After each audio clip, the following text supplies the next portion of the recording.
Freaking A, man. That sound is goddamn fantastic. In the paddock F1, Greedy and the Cheese. It's an off week. Where else is there to be but that fantasy island of Green Toby? The beer flows like wine and the wine flows like beer. And the cannabis, it's like corn, baby. Goes as far as the eyes can see. Look at it. Green and luscious. Take a little whiff.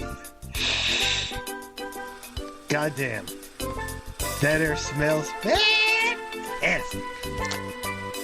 We ain't walking to the top of the hill. We look at our two faces. We might be walking the cannabis fields. Because we are caffeinated. We are medicated. It's an In the News special. Greeny and the Cheese. Thanks for watching. Or thanks for listening. Or whatever you're doing. Yeah, I'm medicated, so. Quite the introduction, sir, as we head into another off week here, but plenty to talk about as we head into the drama at the top of the hill. And we're on island time, which means you just take your time to get where you need to go. And Christian Horner's definitely on island time because he's be taking his time to where he needs to go, unless he decides to go somewhere else. So we got a lot to talk about with that. We got a lot to talk about with Yuki Tsunoda and his absolutely disastrous 2025. And some other news with Kimi Antonelli as well, Max Verstappen news. So, Cheese, what do you want to lead off with, sir? Let's go with the big one. We're still with the, we'll follow up a little bit here with the Horner firing. More stuff has come out. Definitely seems that he lost all faith in the main board, the tie part of the board. So that was his demise. But yeah, he's got spots. He's got landing spots. I think he's going to be. I see some teams that'll probably go after him. Probably Alpine, Ferrari, possibly too, since I think Vasseur's contract is actually up after this season. So that is correct. And there was also the rumor, a few weeks ago about him and Ferrari. So right now, I would take that shit. Yeah, obviously things soured over at Red Bull, obviously, as we spoke about. I mean, 20 years sorry to butt it, but 20 years is a long time to be anywhere, so especially in Formula One. Yeah, and we've been talking about this as everyone has, for almost 2 years now. Yeah. And the Red Bull demise, the collapse came from really, I'll go back to 2009, 2010, when Red Bull really started obviously winning in 2010. And all the way through this, I guess, the end of the Max Verstappen Red Bull era, it seems. And we'll get to that in a moment, but that's a long stretch of time. So we're going to look back at this and Christian Horner's career at Red Bull in a lot of awe and reverence. I think obviously right now it did not end well, but I think in the end his legacy with Red Bull remains. We'll see if he can start a legacy with a new team, if he's going to take some time off. I mean, the man has quite the net worth and might be able to kick back for a little bit and take some time off and think about everything, or he might want to dive right in and be on the other side and be on the team that smashes Red Bull in the face for the next 10, 15 years. So we'll see how he feels, but being a guy in his mid-40s, maybe he wants to take the next 10 years and keep going. Maybe he wants to take some time off. I don't know. I would take some time off if I was him. It's been a long run, a lot of stress. This is a 24/7 job when you're a director or a executive officer at this level. And that's what Christian Horner had, and I don't blame him for taking some time off. No. if you No, will. Formula One is a grind. So, if anything, if I was Christian Horner, I would take at least a few months off here. I wouldn't do anything for 2025 and at least start negotiations and talking potentially for 2026 and beyond. But stay out of the spotlight for a little bit. That's probably a good idea for Christian Horner. I don't think he's capable of doing that. But I guess we'll see. Yeah, we'll thoughts on the future of Christian Horner, sir? Oh, I think he'll take some time and definitely be back in the paddock next year. Somebody, I'm going to say Alpine and Ferrari are the two that come to mind right off the bat to me. Yeah. But I don't see him. I don't see him stepping away. I think he's going to come back with somebody with a little fire in the belly, because he didn't see this one coming. So I think he's pissed. So come back, spit fire, somebody else. There's a lot of people at Red Bull that aren't happy either. A lot of people that were just in the workings of, in the factory. They're very much Horner fans, so this could be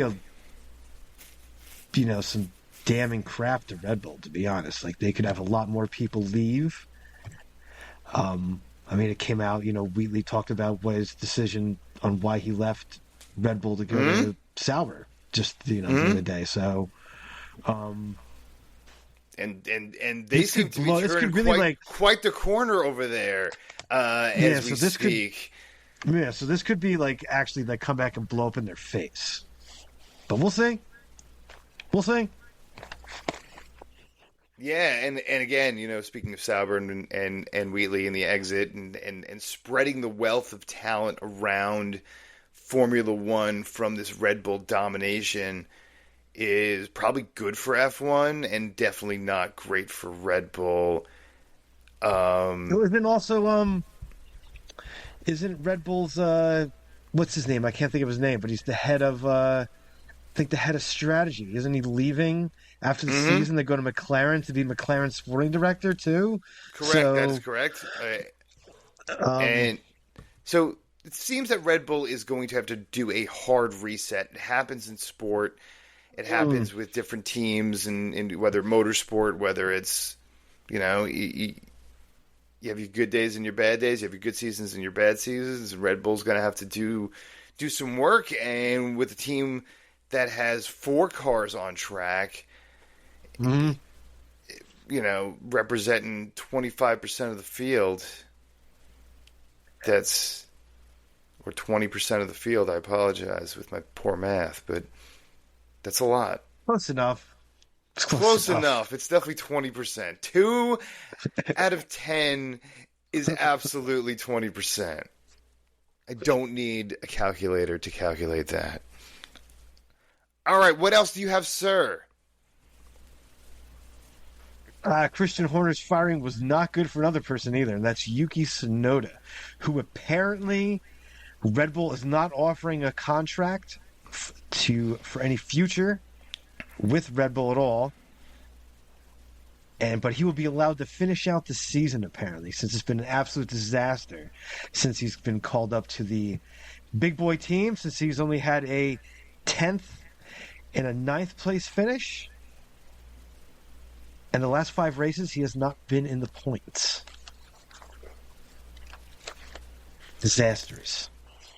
I think Yuki should race NASCAR.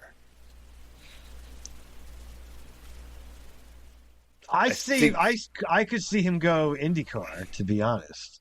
Oh, I think IndyCar makes a lot more sense. But from a PR perspective, which I think Yuki Tsunoda and his team are very aware of, that's what Honda was very aware of when they, I think, as I mentioned many times, had their thumb on the scale to bring him over after 2 races, moving on from Liam Lawson, who has as we mentioned many times, been better most races than Mm-hmm. Yuki Tsunoda.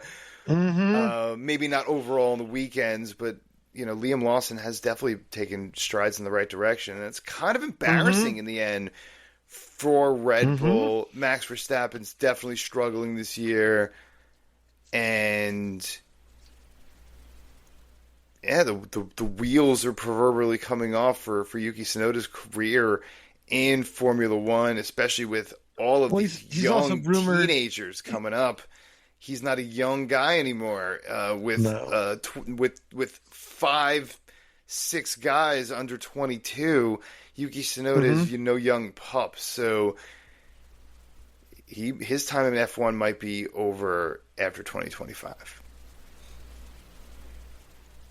He's also rumored with Aston Martin as well. So remember that, because that isn't Honda's coming back to with Aston. So Yeah, Honda loves Yuki, so that might be his only yeah, lifeline. yeah. Is I mean, if not that, the then folks over at definitely, Honda. definitely probably IndyCar, because Honda's a major player in IndyCar for an engine supplier to a lot of teams. So I think it's like half the field or so. Listen, Um, let NASCAR open up the Asian market, a market they've never even seen anything like that, and I think you drop well, the they have cash and bring them Toyota. over. They have the Toyotas They have the in NASCAR. Toyotas, So absolutely, and not to side and segue into a sport that many Formula One fans, deservedly so, thumb their nose at. So, mhm. moving on, sir. What else do you have? This is an interesting one. Apparently, if Max Verstappen goes to Mercedes, Antonelli will be loaned to Alpine. Interesting. Listen, if Max Verstappen wants to go to Mercedes, they'll do whatever it takes and whatever's needed within the rule book to be able to get him in there. And you can't move on from George Russell. And so now you have to make a choice. But listen, Kimmy's been fantastic, and I think what that probably means in the end is that Max Verstappen's potential Mercedes career could be short-lived, or within 2 seasons, because you're talking about a 2-season situation with 3 drivers, right? So you're talking potentially George Mhm. Russell is only there for 2 more years, but didn't he just sign a contract, George Russell? I don't think it's been announced fully yet, but that is the rumor that he has It's like a re-signed with 4-year Merc. deal they're talking about right now. I think it's something around that. Something Yeah, like that. So yeah. you're talking a 4-year deal, and that means Max Verstappen has to, unless they're just going to move on from Kimi Antonelli, which is, listen, if you can get Max Verstappen in there, you get him in there. He's the best driver of this generation. He's the new Lewis Hamilton. He's the new Michael Schumacher. He's that kind of guy. And Yeah, if you can get him in there, you get him in there. yeah. He's definitely a much better household name than Kimi Antonelli. As good as he's been, he's got a very bright future ahead of him. But yeah, those are my thoughts on the Kimi Antonelli situation. I don't know your thoughts. And, I mean, and it's Max what they Verstappen did going to with, Mercedes situation too. it's what they did with, George Russell was with Williams for a number of years until he got the call up to Mercedes, basically, because he was in that stable. So, I mean, they could definitely loan him out to somewhere else for a number of seasons. Why the hell not? If you're going to have, Max Verstappen, George Russell as your premium lineup, sounds pretty damn good to me. Yeah, get some laps under your belt. Yeah. Plus, he's 18, so Yeah, he's a kid, the youngest driver ever to lead a race. He broke that record this season. He's definitely had quite the stellar start of his career. The 13 races in or so. So, but obviously now you're saying he's raced 13 races. So. Top season's got 12 in the books. 12, I apologize.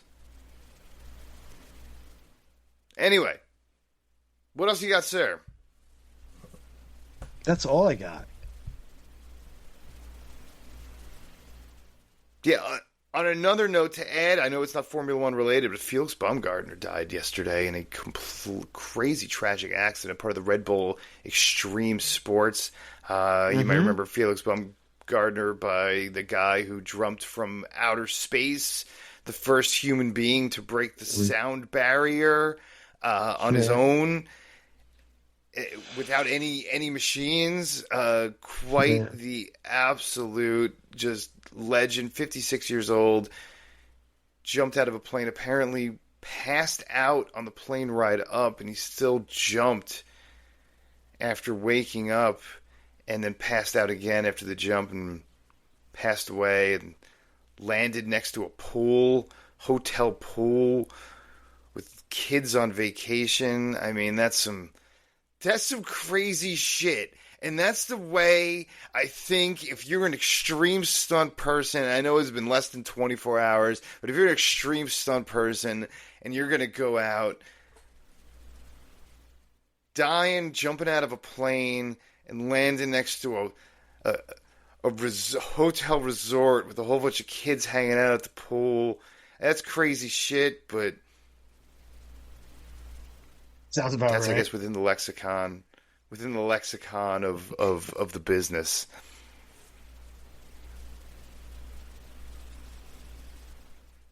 Final thoughts, sir. I don't know. We'll come back. What was it? More in the news next week, or be racing next week? I don't even know right now. I don't think so. I think there's no race next week, so we have more in the news, and there might be more to report about Christian Horner. There might be more to report about Kimi Antonelli and that Max Verstappen situation. With the way things are moving in Formula One. With the way things move in Formula One, we might see some moves, more moves this season, and guys switching seats still. No, we are racing in this next season. Weekend. We are racing next weekend. My apologies. We're at Spa next weekend. That is correct. We are not at the summer break just yet, boys and girls. I have two races, and then it's the summer break. It's a mini break. Yeah, it's 2 races, then we hit the summer break. Yeah, so we'll have some Spa and Hungary coming up for the break. All right, we'll get ready for the longest track of the season. We're 6 days or 7 days. No, 6 days away from getting tires on track for P1. Say what you got to say, brother. See you next week. Till then, as always, stay medicated, my friends. Peace.